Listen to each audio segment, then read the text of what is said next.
மக்களே இங்கே பாருங்கள், இது இன்றைக்கி கொடைக்கானலில் நல்ல வெயில் அடிச்சிட்ருக்கு.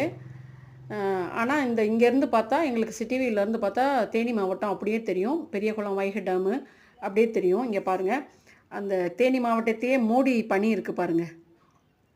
இது மேகமூட்டம் கிடையாது, இது பனிமூட்டம். அந்த பாருங்கள், அந்த மரத்துகளுக்கு கீழே தெரியுது பாருங்கள், அது ஃபுல்லாகவே தேனி மாவட்டம்.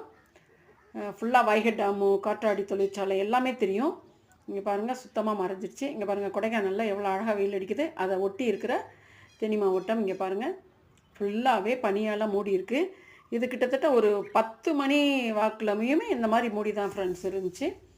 இப்போயுமே பார்த்தா ஓரளவுக்கு அப்படி தான் தெரியுது. நல்லா பனி அதிகமாக இருக்குது கொடைக்கானலில். எல்லா ஊர்லேயுமே பனி இருக்குதுன்னு தான் சொல்கிறாங்க. பனி இருக்குதான் இல்லைன்னு சொல்லலை. அப்புறம் இங்கே பாருங்கள், அப்படியே வந்தீங்கன்னா பெருமாமலை, அந்த பாருங்கள் பெருமாமலையில் பனி மூடி கிடக்கு. ஆனால் ஓரளவுக்கு தான் அந்த தடவை மூடி இருக்குது. போன தடவையெல்லாம் உங்களுக்கு காட்டினேன், ரொம்ப அதிகமாக இருந்துச்சு. எங்களுக்கு பனி இங்கே அதாவது காலையிலேருந்து ஒரு 2 மணி வரைக்கும் கொஞ்சம் வெறிச்சு இருக்க மாதிரி இருக்கும், வெயில் அடிக்கிற மாதிரி இருக்கும். அப்புறம் பனி மூடிடும். அப்படியே லைட்லாம் புகை மூட்டை மாதிரி இருந்து அப்படியே சுத்தமாக மூடிடும். இங்கே பாருங்கள், தேனி மாவட்டம் மட்டும் சுத்தமாக மூடிடுச்சு. இந்த ஏரியாவே தெரியலை, அந்த அளவுக்கு மூடி இருக்குது.